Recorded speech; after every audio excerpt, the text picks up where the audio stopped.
EliteConversations.com.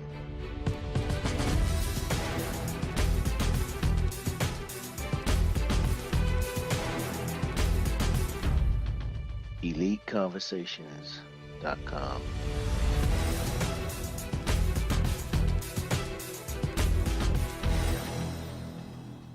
EliteConversations.com. Hello, good evening. This is Darrell Spears with EliteConversations.com. We are glad to have you here for another Thursday, for another episode of Elite Conversations Unplugged. Today we're talking about marketing. We have a master in the marketing arena in terms of helping business owners get to that place where they can expand and grow their business. And his name is Mr. Robert L. Gatewood of Gatewood Marketing. He has been around for many years and has a wealth of knowledge and experience. And I just want to share a little bit about him so that you guys can know the impact that you're going to get tonight through the knowledge that he'll provide. Robert Gatewood is president and founder of Gatewood Marketing, Inc. He has over 25 years of experience in advertising, business development, franchising, web development, and social media. He is also a talk show personality and author. His multifaceted abilities has created and contributed to many success stories by invoking creativity, vision, fiscal prudence, and realistic expectations. He has helped shape the persona of many organizations by writing compelling content for their literature, websites, press releases, newsletters, ads, and other media. He brings a unique blend of professionalism, resolution, and a steady hand to each of his projects. Mr. Gatewood has worked with companies in a variety of industries, including private sector, government, and nonprofit, and he contributes his success to a focus that is based less on the type of business, but rather on the people being served. We are so happy to have Mr. Gatewood, who has built an ethical, successful, responsive, and organization that can handle all of your marketing needs. He is Mr. Robert Gatewood, MBA, and we are glad to have him on the show. Thank you, sir. Thank you for having me. I appreciate you so much for being with us. My pleasure. Yes. It's about time I've been able to get you on the show. We need a wealth of knowledge in marketing. Marketing is the fuel for the business, you know. Telling me. You want to have that turbo fuel, you better know what you're doing in the marketing area. So with your 25 years of experience, my opening question is to you is to first talk a little bit about yourself and Gatewood Marketing, but share real quick, over the last 25 years, what have been the major changes in the industry and how has that evolved to now where we are and how do we operate effectively and where we are in marketing right now? Thank you, Darrell, and thanks for the invite. Mm-hmm. Well, Darrell, I've seen a seismic shift in this symbiotic relationship we have between consumers and industry. Mm-hmm. In the old days, there was a thing called loyalty, where if you, what happened to that, right? But there was a thing called loyalty, yes, where customers, you could expect people to support you based on your being there, wow, whether in the community or in the things you had in common. And so this loyalty has been really been like a casualty of the last 25 years. Mm. And the funny part about it is that the industry and the customers seem to think that the other one doesn't notice, because the customers, if they don't support the companies can't hire them and their children. Wow. And if the companies send their jobs overseas, Right. then who's going to buy their products? Right. So there's been this shift, and this has been a really big problem going forward into the century we're in. Now, if there's a silver lining, it's because now there's opportunity for Mm-hmm. astute organizations that can read this and capitalize on it by providing good service, going back to some of the old tactics that worked in the past. You have to embrace the new technologies, but there is an opportunity for the very smart and astute companies to take advantage of this long gone era of loyalty between customer and industry. Wow. And loyalty used to be a big thing, and people loved one company and they stuck with it. And well, now they want the cheapest price, and then you have the companies that are shipping jobs overseas. Somebody's got to buy their product. So Absolutely. And I ain't gonna say the quality of the product, but it's been definitely a shift Absolutely. in what you get for your money as well. I laugh at everybody. I always talk about remember the Burger King Whopper? Oh, absolutely. Remember that thing Where's the first beef? came out? That thing was so huge. Now that Whopper looked like a biscuit. And you're Right. paying 3 times as much as you did back then. But, that's the way things have gone in terms of marketing. So I guess it's a balance for us as business and making sure that we market, but we provide services that exceed what we're marketing, to bring value and stuff to the business. That's exactly right. Mhm. Because you have to, one of the hallmarks of marketing is you have to constantly find ways to separate yourself from your competition and other people in your industry. So if you see companies that are now, if they're doing things, they're taking advantage of people's loyalty and not rewarding it, that opens up the door for somebody like yourself or some other company that's very customer oriented to fill that vacuum. Absolutely, absolutely, and that's key. And one of the biggest things is relationships. And to me, I still feel the loyalty. I still have my same doctor, my same dentist, my same eye doctor that I've had for years. And on the consumer side, you like having that comfort, Right. knowing that I actually watch their kids grow up, so I can Right. dial their home number and not have to wait in the doctor's office just to get attention. So there's something to say for that. Social media these days, is it overrated or underrated? Where are we with social media, and are we looking at that too much in terms of our marketing? What's the balance in social media and other? Well, Darrell, there's a little both. Mm-hmm. There's the overrated factor, there's the underrated factor. If I had to lean one way or the other, I would say it was somewhat underrated. Underrated, okay. There are almost 3 billion people right now That's with true. social media accounts. That's true. That's like 7.5 billion people in the world, and 3 billion of those have social media accounts. How can you avoid Right, a market that size? right. Now, I think the overrated factor come in when people say it's overrated. Sometimes that is attributed to maybe somebody not understanding how it works. Mm-hmm. They don't understand the expectations may be out of alignment, because many people, they get on social media, they put up a Facebook page, and then they get out their net to catch all the money that's going to generate. Doesn't quite work that way, because social media is a relationship building tool. Absolutely. It falls in the category of communication type advertising versus direct action advertising. And if you don't understand the difference, then your expectations are not in line with what social media actually delivers. So I would say, for the people who are actually really engaged in social media, man, it's the best thing to ever come along. But the people who still don't quite understand how social media works, there is some disappointment, so they may say that it's overrated. Mm-hmm.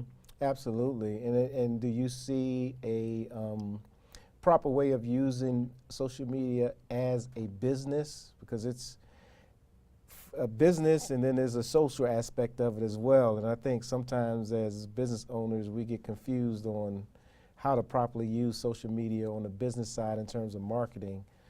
Well, I think that's purpose. That's on purpose, and it's not really a bad thing. Because I look at social media this way: there are people that know you but don't know what you do.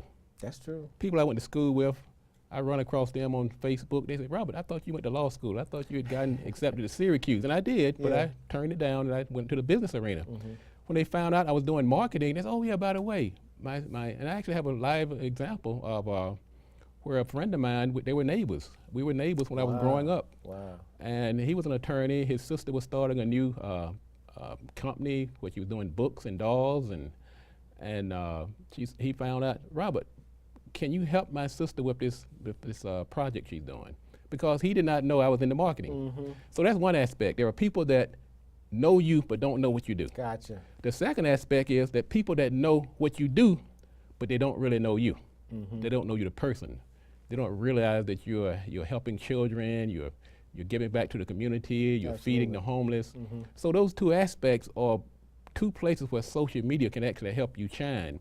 And it also brings people into your sphere of influence, and it converts into customers if you know how to use it. If you know how to use it. It's about building the relationship.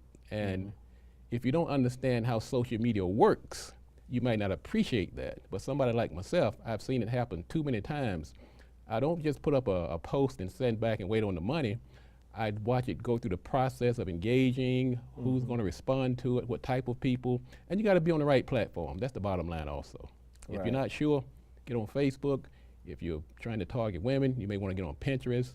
If you're trying to reach millennials, of course, you want to get on something like Twitter. If you want the young people, you get on Instagram and Snapchat. So it goes back to marketing 101. It goes back to audience. And knowing who your audience is. Knowing who your audience is. That's exactly right. That is huge. And especially as a new business owner, that education and knowledge curve can be very high. And as we're going through that, or as new business owners are going through that, we tend to waste money on things that we shouldn't be wasting money on. So what are the top 2 or 3 mistakes that new businesses make in terms of marketing, and what's the best way for them to spend their money in marketing, you think? Well, you said something about people are wasting money. Well, you have to understand that marketing is some people say it's a science, some say it's art. It's actually a hybrid. We call it a soft science. Okay. And you have to understand the metrics of marketing, and that's one of the mistakes where a lot of novices that are getting into business don't understand that there are numbers. And so you have to understand what a customer costs. We call that cost per acquisition. Yeah, absolutely. I say CPA, people think the guy that does their books, but actually CPA in a marketing context is cost per acquisition. So every customer has a cost. You spend $1,000, you get 10 customers, you have a cost per acquisition of $100. And so I ask every business owner, figure out what your customer cost is. That's one of the mistakes that many companies, they spend advertising, have no idea what the customer is costing. The second one is not understanding that there's a lifetime value. And the lifetime value, of course, is how much that customer is going to spend over the course of your relationship with them. And we usually round it out to about a year. So you have to have some type of retention strategy to keep that acquisition cost. Well, effective marketing brings that acquisition cost down. Retention strategy of good customer service brings that lifetime value up. So we must constantly be bringing down the cost of acquisition and raising the lifetime value. And those are mistakes that can be attributed to not knowing who your audience is. If you don't know who your audience is, the biggest mistake, and the quote I hate the most, is when somebody walks in my door and say, "I want to sell to everybody." And I say, wait a minute, I say, Houston, we have a problem here. Everybody's not your customer. That's the number one rule of marketing. They say, everybody's my customer. I said, well, let me ask you this. So is homeless people your customer? They said, well, no, homeless people can't be my customer. They don't have any money. What about newborn babies? Well, newborn babies, they don't have any money either. What about people in Uzbekistan? Those people are too far away. So you go through this process and you realize, instead of trying to figure out who is not your customer, let's flip it and figure out who is our customer and train your resources to get that customer, and you will see that cost per acquisition going down. Wow, and that's key, because in a lot of your information and material, you talk about having fiscal prudence and really paying attention, like you said, to those numbers at every step of the way, and knowing what your budget is and your goals, and really understanding what your target base needs from you. It's not just because you're an expert or something. That doesn't mean a thing. But it depends on you attracting those targets and attracting the right ones. So if depending on what your business is there a protocol or process you should go to identify your ideal target base? Are there resources out there that people can use to help them identify their target base? Oh yeah, there's a lot of resources. Well, first I would say, find yourself an expert.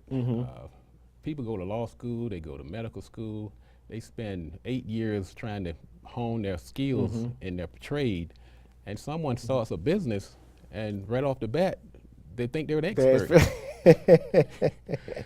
So I would say, of course, there are places like the Pratt database, the Census Bureau, the Department of Labor and Bureau of Statistics. There are a lot of resources out here that you can do some research. Just go to Google in some cases. So there are resources out there, but there's nothing like getting a good old trained expert in that field, a marketing person, a business developer, a coach, an accountant, people that know their craft.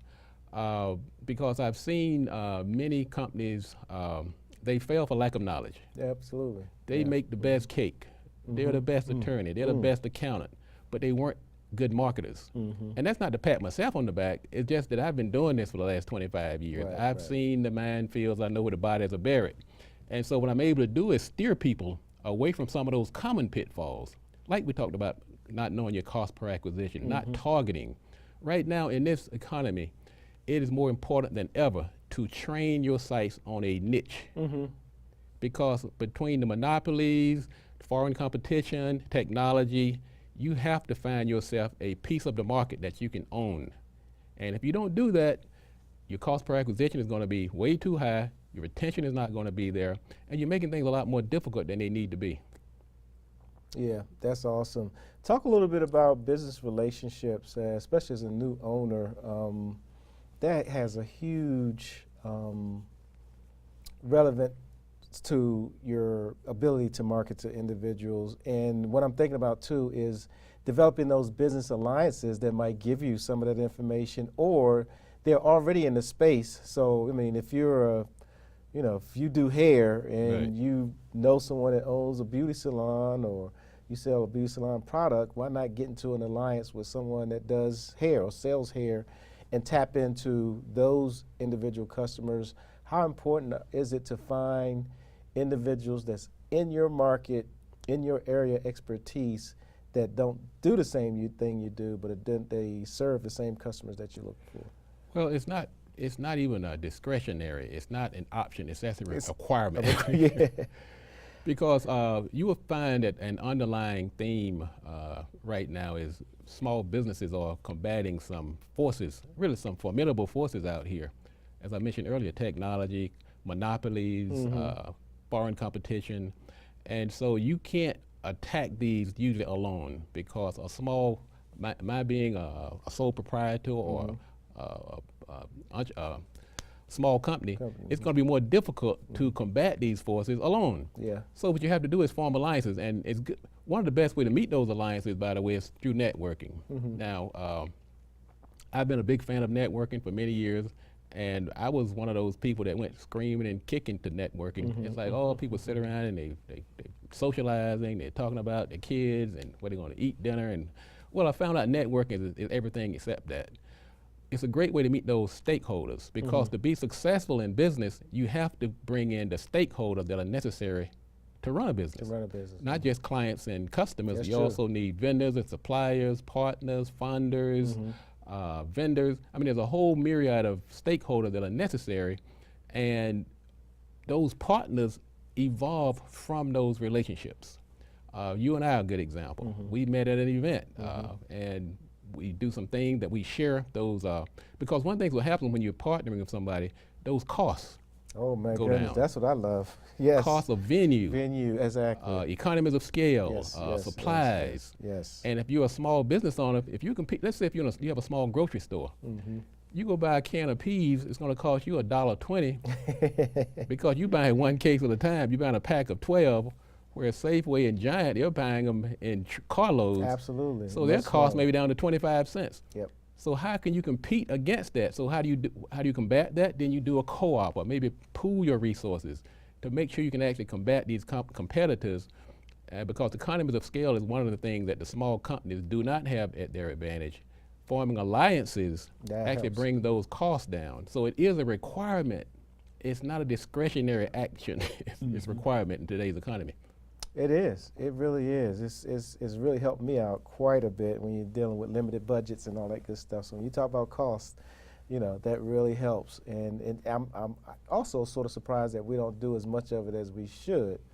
It's tough being out there by yourself trying to compete and not having other individuals in your corner to help you out. So talk a little bit about the Gatewood philosophy of marketing. What would you advise those new business owners or experienced business owners that are really trying to enhance their marketing, get a bigger return on their money, looking at their margins and all that good stuff? Sometimes is it a good idea to reassess and repurpose your business, or how often should we look at our marketing and say, hey, this is not working, let's try something else? Because sometimes we get stuck. Right. we get stuck in a place, and we might be successful for a season, and we just keep moving forward and thinking that that's the way to do it. But the world we live in now, I mean, every day there's a new technology, Right. there's a new company coming out. It's just amazing how the minute you learn something, 2 weeks later, something else new is really changing the market. So what's the philosophy for Gatewood as a marketing expert? Well, I would say that the tried and true rules of marketing haven't changed very much since their inception. Technologies, the delivery systems, the venues, all those things have changed, but the basic fundamentals have not changed. Every business should understand the cyclical nature of business ownership. Your product and your industry goes through a cycle, and many companies don't realize that. So they're doing something this year that was working, and then next year it's not working at all. And it has nothing to do with anything they did. Every industry goes through a phase, the introduction, the growth, the maturity, and the decline. And depending on where your industry is in that cycle could very well dictate whether you're doing great or terrible. And there's a marketing strategy for each one of those phases. And that's once again why you need to bring in somebody to understand this. I mean, it pains me sometimes watching people scratch their head when the answer is just right there in their face. And say, no, the reason it's not working now because you have slipped from the growth phase into the maturity phase. And there's a different strategy. When you're in the growth phase, when things are going great, and that goes back to that fiscal prudence, you shouldn't be out buying Bentleys and That's true. got a pool for your dog and Right. a flat screen TV in every room of your house and your office. You have to start reinvesting in the company, because also strategizing what the next phase of your company is going to be. So when things are great, that's not the time. That's the time to start looking for your exit strategy or expanding your market.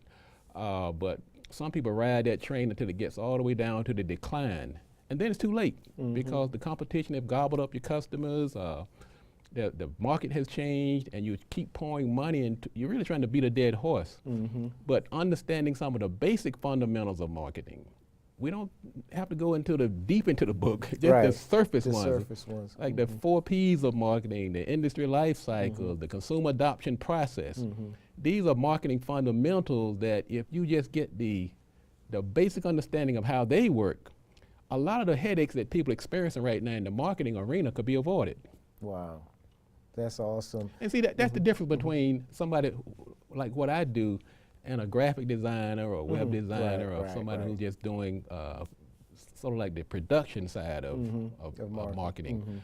My role is to strategize, to help you see the big picture, to help you see the vision, to help you understand why you're doing what you're doing, the purpose behind it, who your audience is going to be, what they're going to respond to, getting those metrics in order. So I'm a strategist. Of course, I do the production part also, but the production without some type of strategy is going to be ineffective. Right, and it's interesting that you say that, because what you do is so important.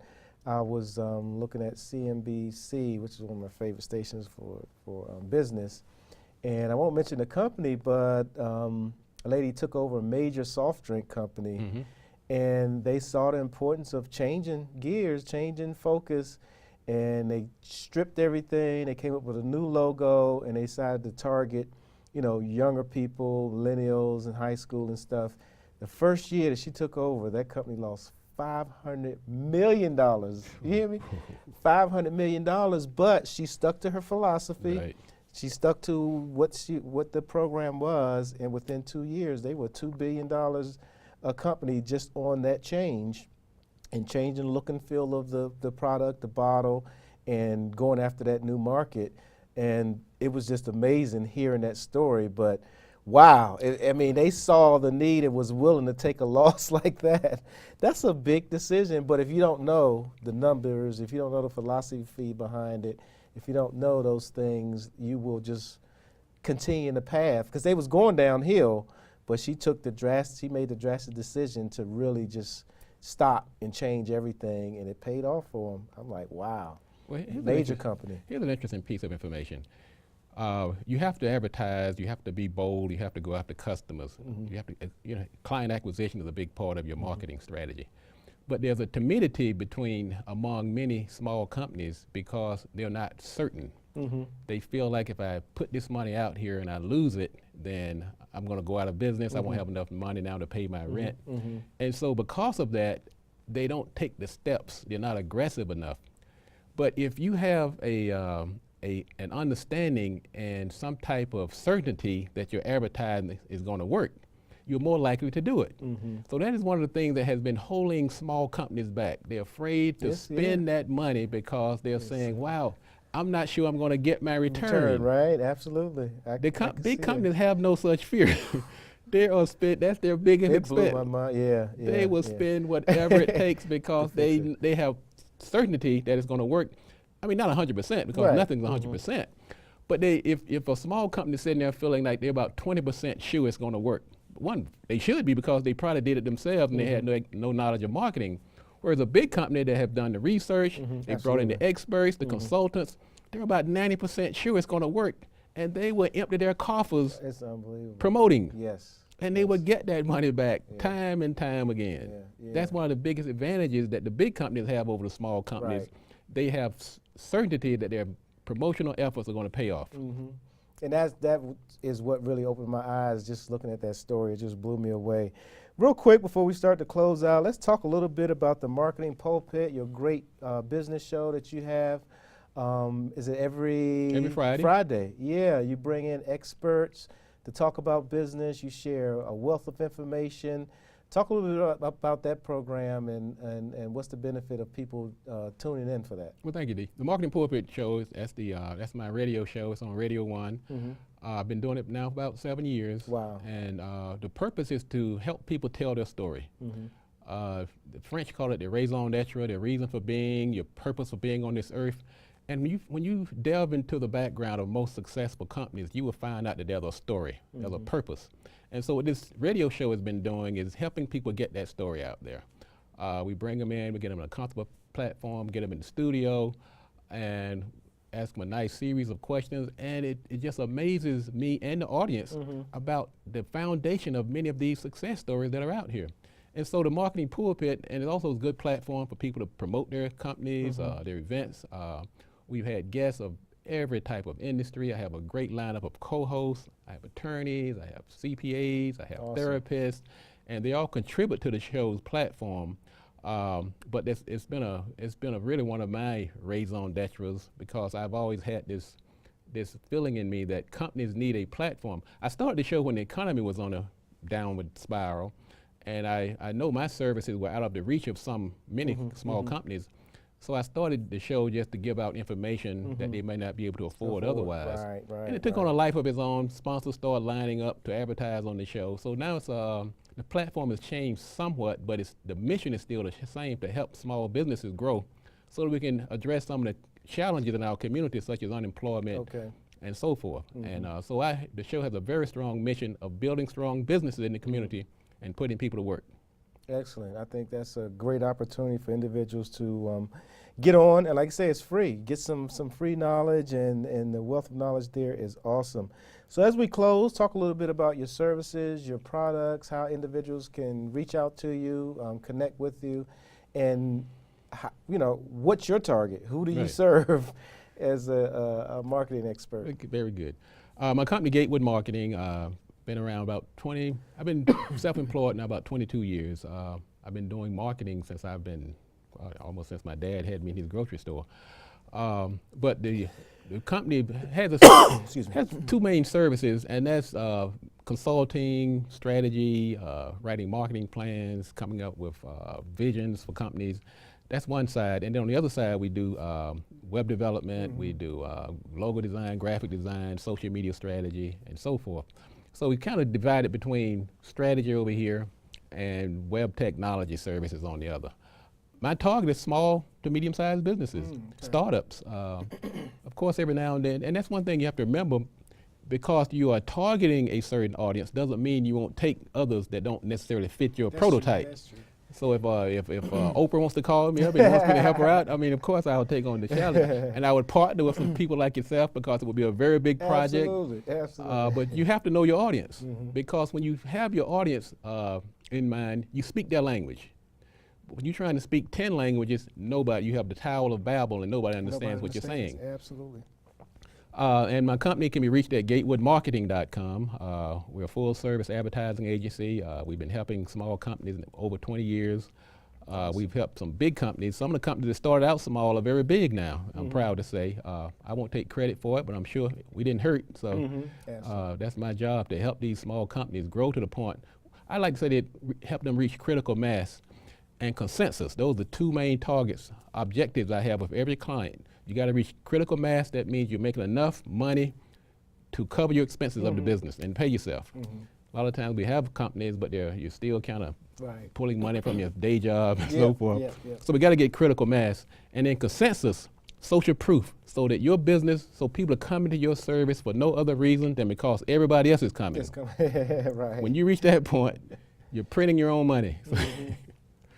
That's awesome, and that's where we want to be. So, again, this is Darrell Spears for EliteConversations.com. We are so happy to have had the opportunity to speak with Mr. Robert Gatewood, who is the CEO and founder of Gatewood Marketing, who is here in the DMV, who's providing services to small and medium-sized business owners. So definitely check him out. You can be reached again at your website. My website, GatewoodMarketing.com. Or you can call me at 301-839-2836. And the radio show is marketingpulpit.com. And we're on every Friday. Every Friday morning. 10:30 to 11:30 a.m. You heard it, 10:30 to 11:30 a.m. WOL, definitely go out, check out the Marketing Pulpit and really reach out to Mr. Gatewood. He can provide you some quality support and guidance in having a solid marketing structure for your business so that you can grow and, like you said, get those bills paid and start bringing in some money. So again, thank you for joining us. We're here every Thursday. I always appreciate you all for your support. Again, you can go to our website to learn more about our services and to see our schedule for upcoming Elite Conversation Unplugged sessions that we're having soon. So we thank you again. We hope you have a great evening, and we will talk to you soon. Good night.